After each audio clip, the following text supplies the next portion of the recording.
Hi everybody. Today we'll be talking about the period we know as Reconstruction, the years immediately following the close of the American Civil War, which officially ended the legal practice of slavery in the country.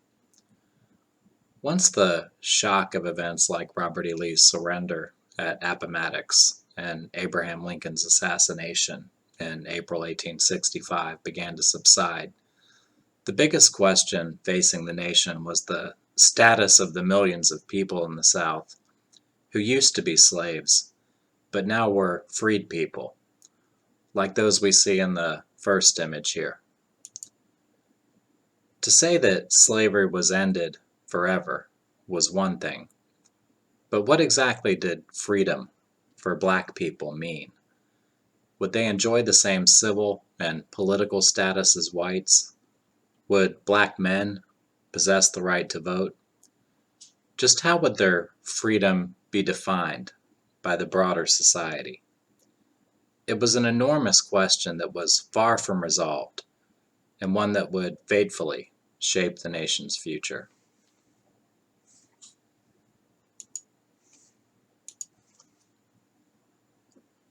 In many ways, the most important question to ask is what vision of the future did the freed people of the South hold for themselves in 1865? The immediate priority for most was a desperate attempt to find loved ones they'd been separated from by slavery.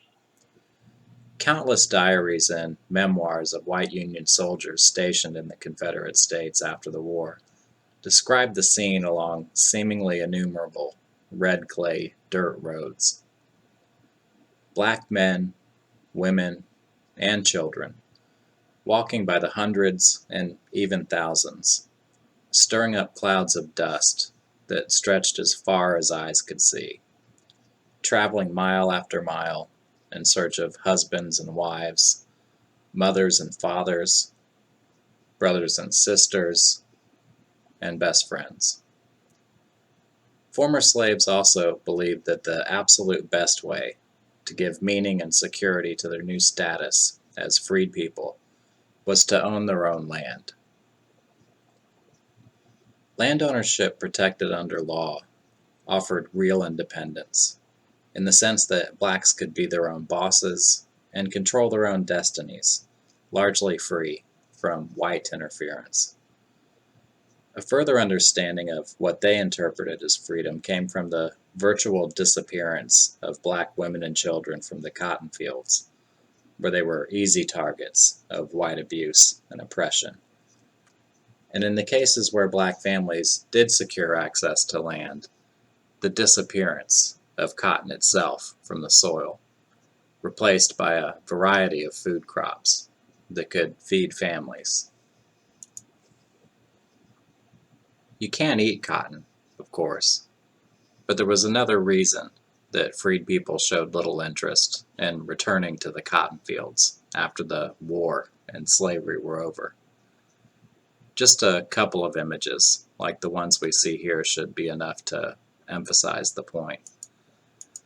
Which one of us would want to labor on a gigantic cotton plantation, much less under the supervision of people who used to own you?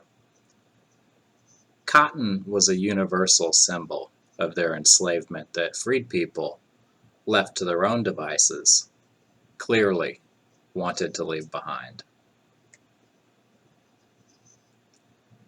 For a brief moment, it appeared that their dreams of land ownership might become a reality.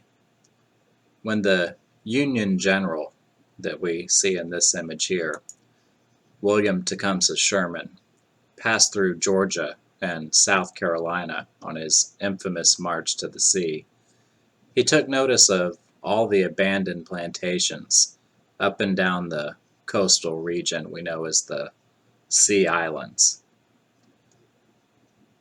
Before the war, this was rice country, home to some of the wealthiest slave owners in the country. Now it was occupied by federal troops.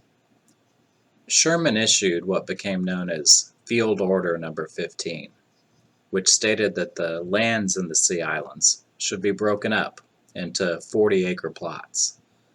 Any black family that wanted to settle down on them could, and Sherman added that if anybody wanted a mule to help start up a small farm, the Army had plenty to spare. This is the origin of the famous phrase in American history, 40 acres and a mule. All along the coast of the Sea Islands, freed people began to take Sherman up on his offer. Here we have a couple of images of the Sea Islands region along the Atlantic coast that shows, just how rich the area is. And here's a mansion that dates back to the period, maybe even a little bit before, but extremely wealthy people that lived there. Along with putting families back together and seeking to own land, former slaves also incorporated into their visions of the future two things they'd been deprived of under slavery: access to education and the ability to practice their own religious beliefs, free from white control.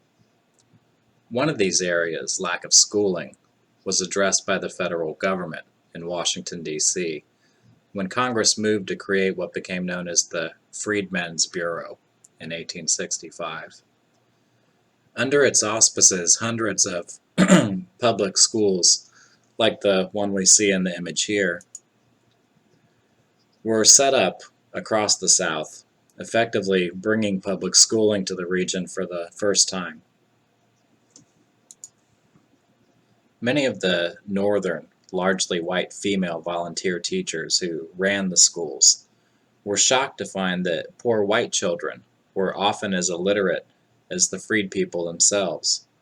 And so from an early point, the Freedmen's Bureau schools catered to both black and white students, adolescent and adult. The South had its first public school system.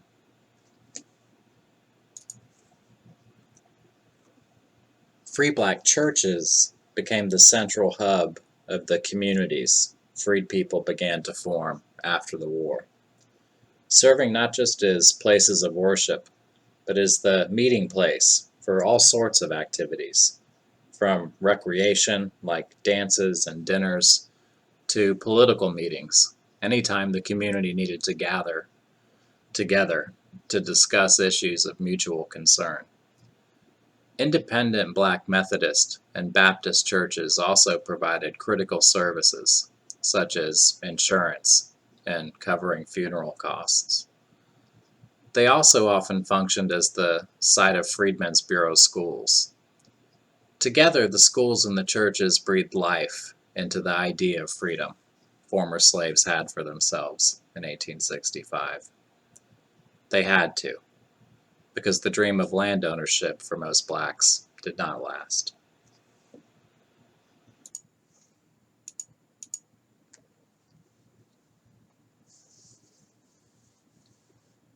Andrew Johnson of Tennessee, who we see in the image here,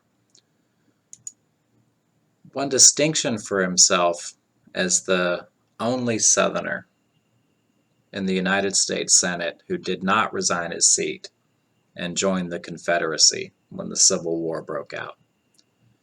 He remained loyal to the Union and kept his seat through all 4 years of the conflict. When Abraham Lincoln looked to secure re-election in 1864, he chose Johnson to be his running mate on the vice presidential ticket. Choosing a Southerner like Johnson was a sign that Lincoln was looking to heal the country's wounds after the war, to bring the nation back together. It was a symbol of goodwill towards the South. No one dreamed, in a million years, that Andrew Johnson would ever actually become president. But Lincoln's assassination in April 1865 accomplished exactly that. Congress suddenly had a new president to treat with, and no one knew exactly how he would approach the momentous issues of Reconstruction, of attempting to heal the nation after 4 years of brutal war. Johnson owned a few slaves in his lifetime, but he was not a member of the slaveocracy of the South, the large planter class that dominated the region's politics.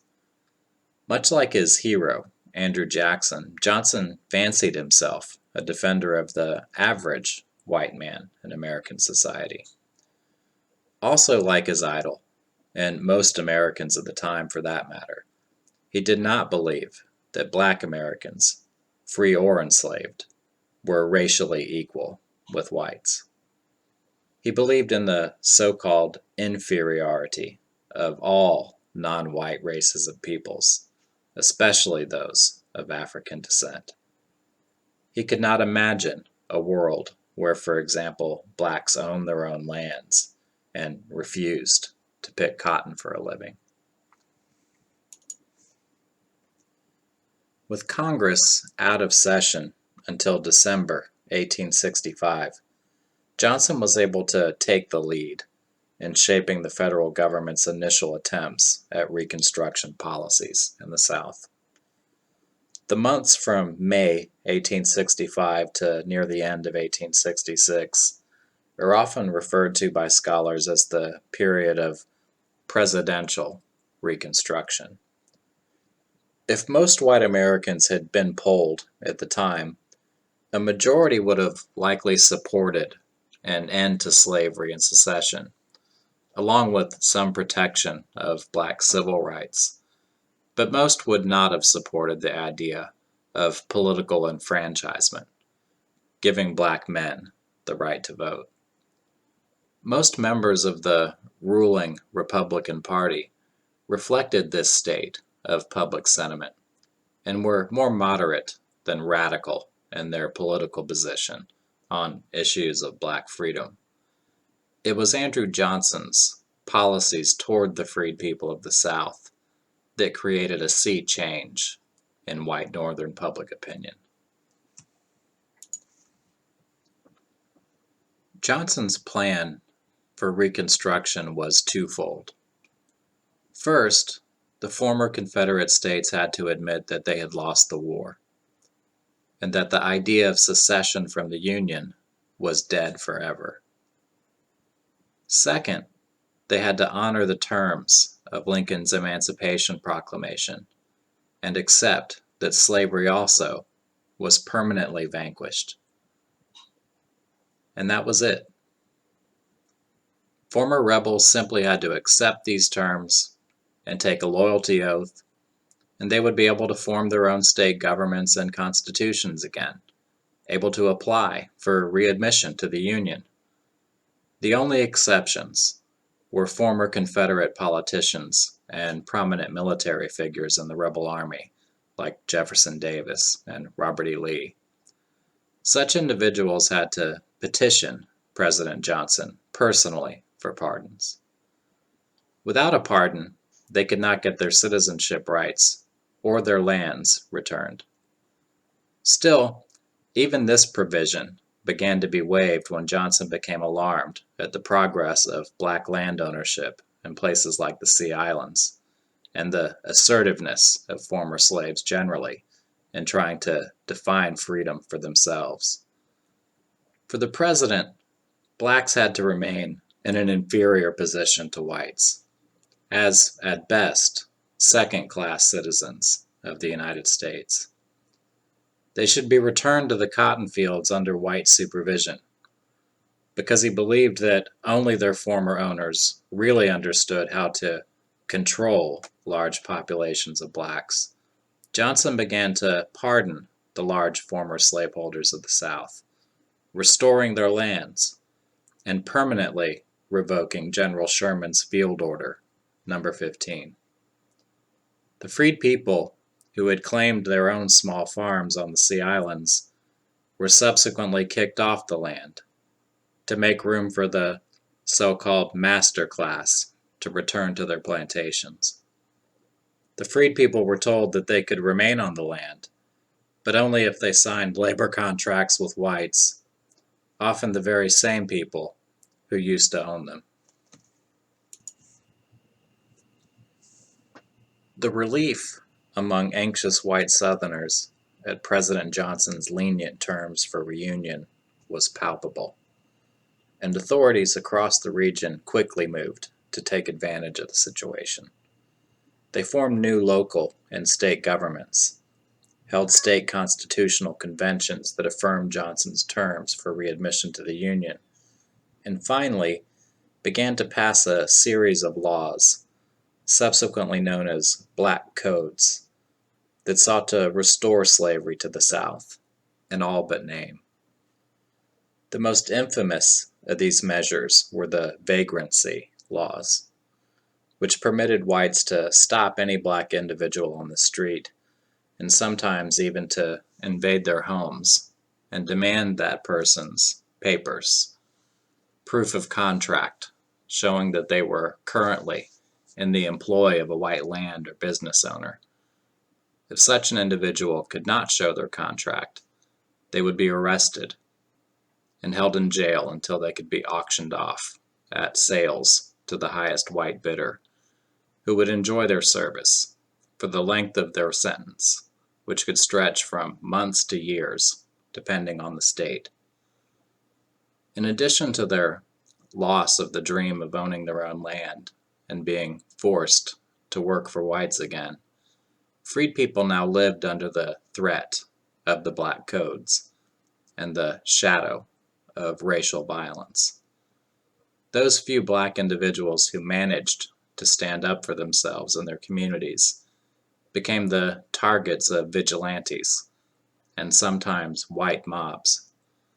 In May 1866, in Memphis, and again later that August in New Orleans, anti-black race riots broke out, as we see in a couple of print images here from the period, that set both cities aflame.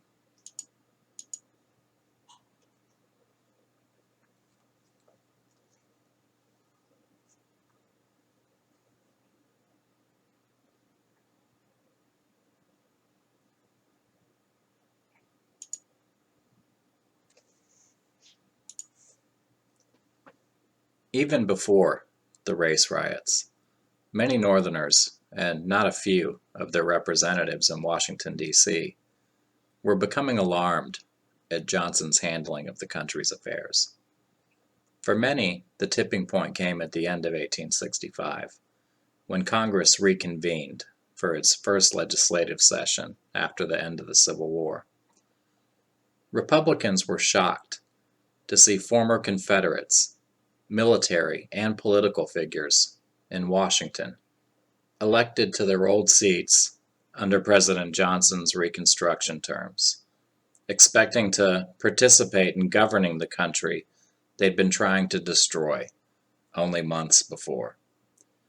Even Alexander Stephens of Georgia, the vice president of the Confederacy, and a number of rebel generals, in their uniforms, were there waiting to be sworn in. Outraged Republicans refused to seat the Southerners. The battle lines between President and Congress over control of Reconstruction policy began in earnest. Moderates within the Republican Party, who at this point still made up the majority within its ranks, still hoped to work with the president to bring the country back together. And to this end they met with Johnson to discuss their upcoming proposal for a civil rights bill, the first in the country's history. They told the president that if he expected any cooperation from Congress moving forward, he could not veto the measure. The Civil Rights Bill was designed to protect blacks from many of the abuses they were suffering under the Black Codes in the South. But Johnson, who frequently boasted that the United States was a white man's country, stubbornly refused to listen to moderate Republicans who tried to warn him, and vetoed the Civil Rights Bill.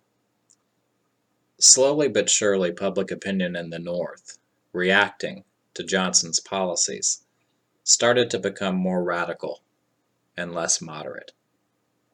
Many began to ask themselves if all the rebel states had to do was admit they'd lost the war and effectively reinvent slavery without the name, even being allowed to send traitors back to Washington had the war not been fought in vain.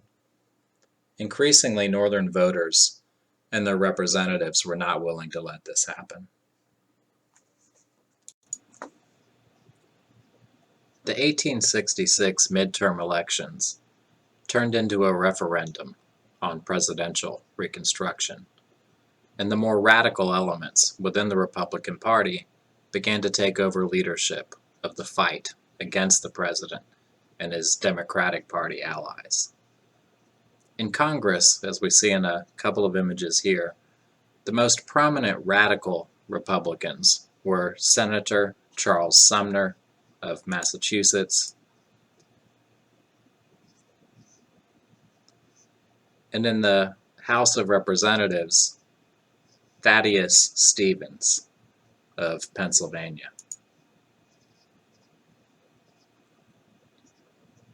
Both men had supported black civil and political equality long before there was any conceivable gain to be had from taking such a position. Even before the voters went to the polls in November, the radicals engineered a majority that allowed them to pass the Civil Rights Bill over Johnson's veto, and they also sent what became the 14th Amendment to the Constitution out to the states for ratification.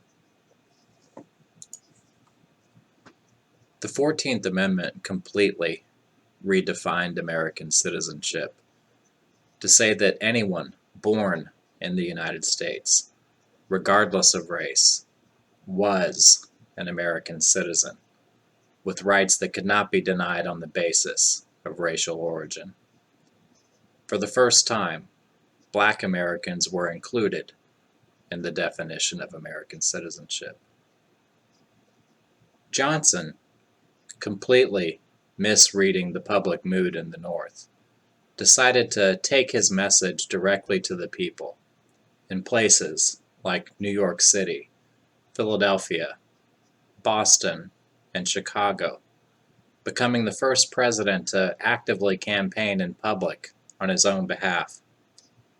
The president, frequently drunk, went before Northern audiences and compared himself to Christ, claiming that the radical Republicans were persecuting him on the cross of Reconstruction. He was booed, jeered at, and often engaged in verbal combat with listeners. The Democratic Party tried to support Johnson with an openly white supremacist propaganda blitz, which we can get an idea from the couple of images we have here, attacking the Freedmen's Bureau and the Republican Party for its advocacy of black civil and political rights. Many of the ads suggested that what the radicals really wanted was a blending and amalgamation of the white and black races to try and scare off potential white Republican voters. It didn't work. When the votes were counted, the nation had dealt a stunning rebuke to Democrats and the president, sending Republicans back to Washington with veto-proof majorities in both houses of Congress. The era of presidential Reconstruction was over, and the period scholars define as radical Reconstruction was about to begin in the South.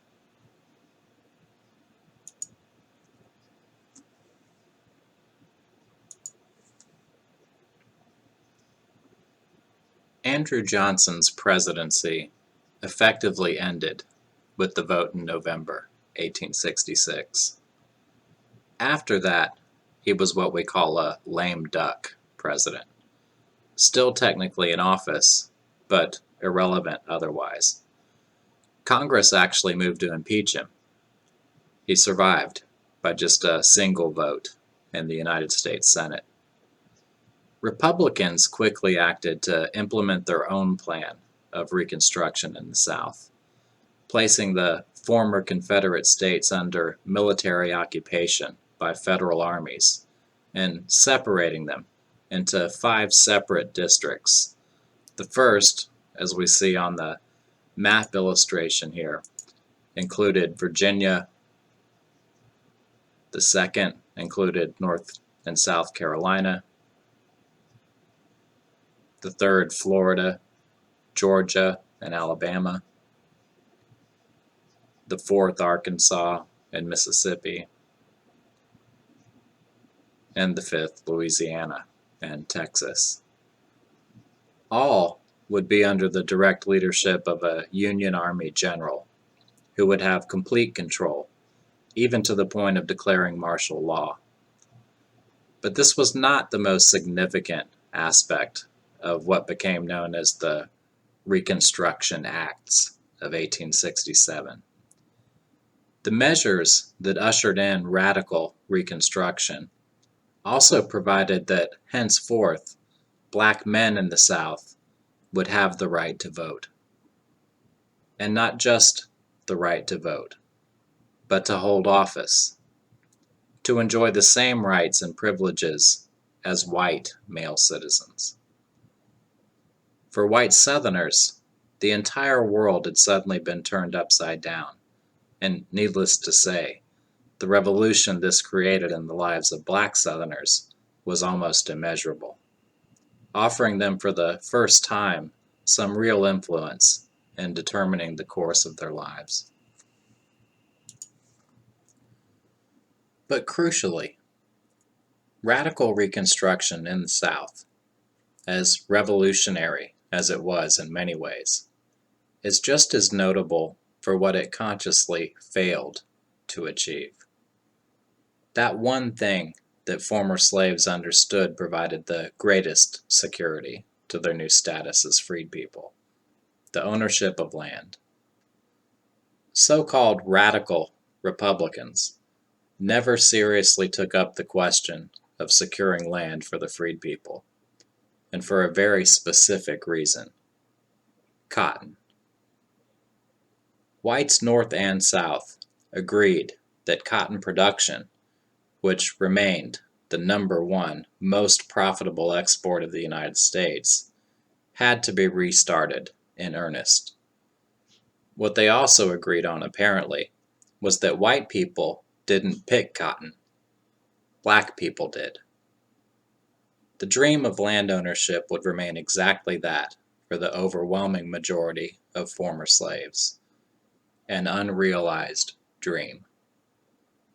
White authorities North and South effectively forced black Americans back into the cotton fields, whether they liked it or not. This led to a mixed legacy for the Freedmen's Bureau, which the federal government had initially set up to ease the transition from slavery to freedom. Despite the good work of the agency in terms of bringing public school education to the region, the Bureau effectively became just the overseer of labor contracts signed between white planters and black workers engaged in the production of cotton for profit. Wealth that went not just to planters, but the owners of northern textile factories in cities like New York and Boston. Black Americans, nevertheless, embraced the changes that radical Reconstruction did bring, and all looked forward to the upcoming national election in 1868, not just because they would have the chance to select a new president of the United States, but for the first time in American history, a host of black men into local, state, and even national offices. The Democrats chose as their nominee for president in 1868 the former governor of New York, Horatio Seymour, who we see in the image here. And they ran once again, as in the 1866 midterms, one of the most openly white supremacist campaigns in the nation's history. The Republicans chose as their nominee for president the greatest Northern hero of the war, who we see in this image, General Ulysses S. Grant, the conqueror of Vicksburg in the Western Theater, and the man who finally secured Robert E. Lee's surrender in the East. Grant promised to support radical Reconstruction and Congress, and in November the voters elected him, once again largely rejecting the Democrats and returning Republicans to Washington in large numbers. It really is impossible to gauge just how significant black voting and office holding was for people who used to be slaves under the laws of the United States. Here's a sketch of the first group of black congressmen elected in 1868, the most famous of which was Hiram Revels on the far left, a U.S. senator from Mississippi. The revolution in black life created by radical Reconstruction is perhaps best illustrated in the case of John R. Lynch, who we see in a photo here when he was an old man. But when the Civil War came to a close, Lynch was a 17-year-old house servant on a plantation in Mississippi. Being able to read and write after the war, he managed to teach himself the technological skills necessary to set up a career in a new field that was taking off in the second half of the 19th century, photography. His trade brought him into contact with a wide range of wealthy and influential people, the kind of people who could afford to get their pictures taken. He heard a lot of political talk among his customers, both black and white. He got the idea of going into politics himself, which he did, getting elected to the U.S. House of Representatives while still in his early 20s. When U.S. Grant won a re-election to a second term as president in 1872, Lynch became the first African American to be invited to an inaugural ball in the nation's capital. To go from being a slave at 17 to a congressman and confidant of the president in less than a decade was remarkable. A representation in microcosm of just what a revolution radical Reconstruction created in black people's lives in the South, if only for a relatively brief moment in time. For their part, white Southerners struggled to find language that could capture adequately the way they felt about the changing world around them. It's easy to forget just how economically devastated the South was after the war. One of the most hated figures of radical Reconstruction was the white Northerner, or Yankee, who saw opportunity in the South's misfortune and decided to relocate to advance their own fortunes at the expense of a conquered people. As the image of this political cartoon shows, they were called carpetbaggers. While such individuals were widely reviled, they were not as offensive as local, homegrown white Southerners who cooperated with the Yankee carpetbaggers, advancing their own interests at the expense of their neighbors. These people were called scalawags. The reality of former slaves holding actual political power in Southern society, even being able to run for and hold political office, took longer to characterize. Eventually, the phrase the white South settled on to describe its new reality was Negro rule. We can get some idea of it from this political cartoon of the time. Negro rule was meant to denote not simply the fact that blacks could now vote and hold office, but the whole range of emotions white Southerners felt as a result of the dramatically changed circumstances of their lives. Imagine a couple of little old Southern belles, white women who were prolific slave owners before the war, and now returned to their plantations. Before the war, they walked together every day to the local post office to collect their mail, socialize, and be seen, flaunting their status in a society that recognized them as sitting atop the social order. Whenever they entered the post office because of who they were, they always went straight to the front of the line, and no one questioned it.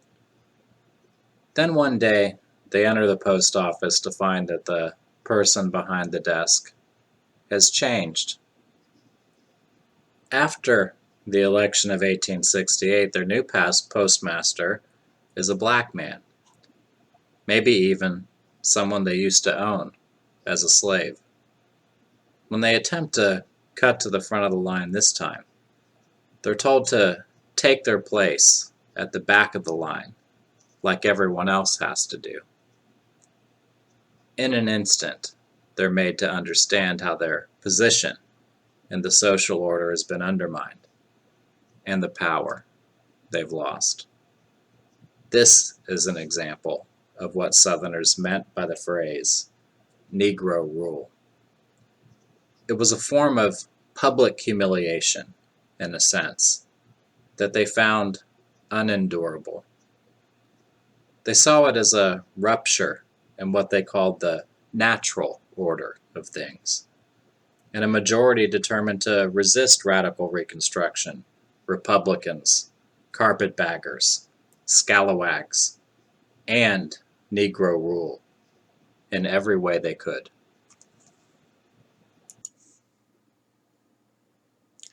What became known as white leagues began to form all across the South, and a whole host of domestic white terrorist organizations, led by the Ku Klux Klan, as we see depicted in this political cartoon of the time, were set up and established.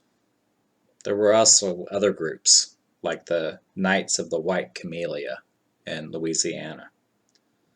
Their weapon of resistance was violence, targeted assassinations of black leaders, public lynchings.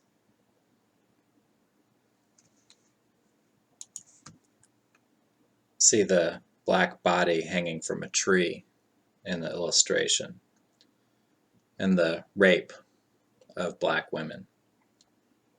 In response, Congress in 1868 passed the 15th Amendment to the Constitution, which covered voting rights the same way that the 14th spoke to the issue of citizenship, declaring that any citizen's voting rights could not be discriminated against on the basis of race. It was an attempt to protect the black vote in the South, without which the Republican Party could hardly exist in the region. Despite ratification of the 15th Amendment in 1870, anti-black racial violence continued virtually unabated, presenting a challenge that the federal government would have to address. President Grant understood that white Americans, North and South, had no stomach to fight the Civil War over again.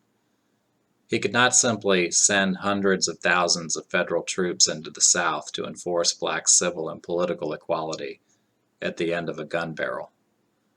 But he could set an example in one place that might send a message everywhere.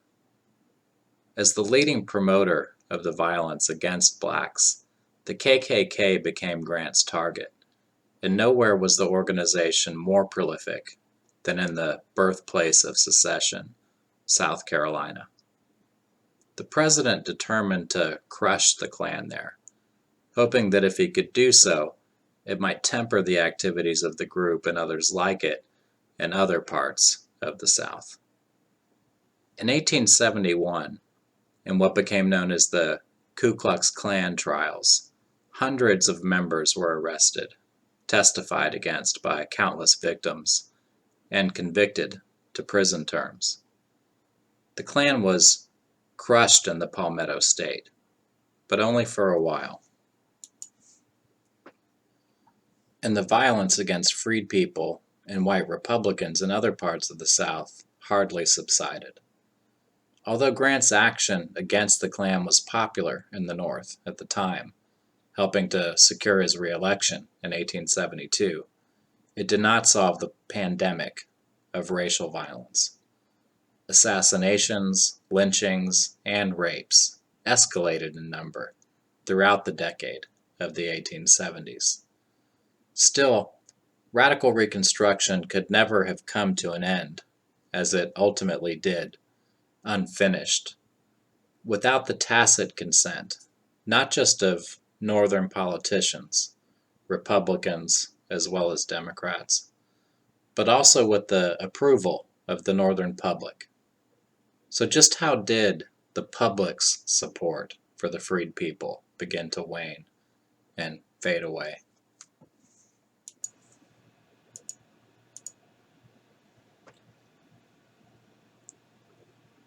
To make a long story short, it was when the trials of blacks' lives in the South were overshadowed by white Northerners' own misfortunes. The event that many scholars point to as triggering the beginning of the end of white support for Reconstruction is what became known as the Panic of 1873, a major economic depression that led to millions of job losses, corporate bankruptcies, and widespread misery generally. The cause of the panic was a string of bank failures that were linked to overspeculation and railroad construction. It began when one of the largest banking institutions, J. Cook and Company, filed for bankruptcy near the end of September. In the illustration here, we see Wall Streeters rushing out of the Exchange building in New York City as the news began to spread. Soon after, other banks, caught up in the railroad market, went under, causing a general collapse of the economy and the subsequent mass unemployment. Suddenly, especially for white Northern working class types, the problems of black Americans didn't seem so big and important. In fact, they started to weary of hearing about them, as most became more concerned with finding a job, putting a roof over their families' heads, and feeding them. The Civil War was becoming a distant memory for many white Americans, nearly a decade removed from it. Not a few started to buy into the arguments of Democratic politicians that the best way to resolve the questions of Reconstruction was to let black and white people in the South work it out for themselves, free of federal interference. The country, meaning white America, was ready to move on, get the economy buzzing again, and put the war and black people's problems behind them. Of course, for black Americans, especially those of the former slave states, this was more than an ominous sign. It was in this climate that the Klan and groups like them effectively became the paramilitary arm of the Democratic Party in the South. Assassinations, not just of black but white Republican politicians, grew dramatically. Blacks still determined to exercise their voting rights were increasingly met with violence, or the threat of violence, as we can see in this illustration of the time. Quite naturally, as the act of voting came to mean the literal risk of one's life, fewer did so, which was the idea. The Democrats were determined to drive the Republicans completely out of the South, to make it a one-party region dominated by white men. They called the idea redemption, the return of the South to all-white control and domination. It was with the presidential election of 1876 that the Redeemers, as white Southern politicians called themselves, finally managed to secure an end to radical Reconstruction once and for all. The Democrats placed the sitting governor of New York, Samuel J. Tilden, who we see here, at the top of their presidential ticket. The Republicans settled on the current governor of Ohio, Rutherford B. Hayes, here in a photograph from the time.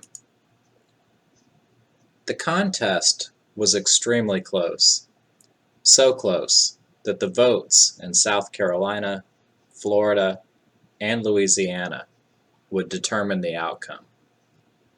Controversy erupted when officials of both parties, the Democrats and Republicans, declared their candidate the winner in all three states. Tilden had won a majority of the popular vote, 50.9%, and held an electoral lead of 184 to 165, with the 20 electoral votes of the three states in dispute left to be resolved. A congressional committee was set up to negotiate the outcome, and it was here that the Democratic Redeemers of the South saw their chance.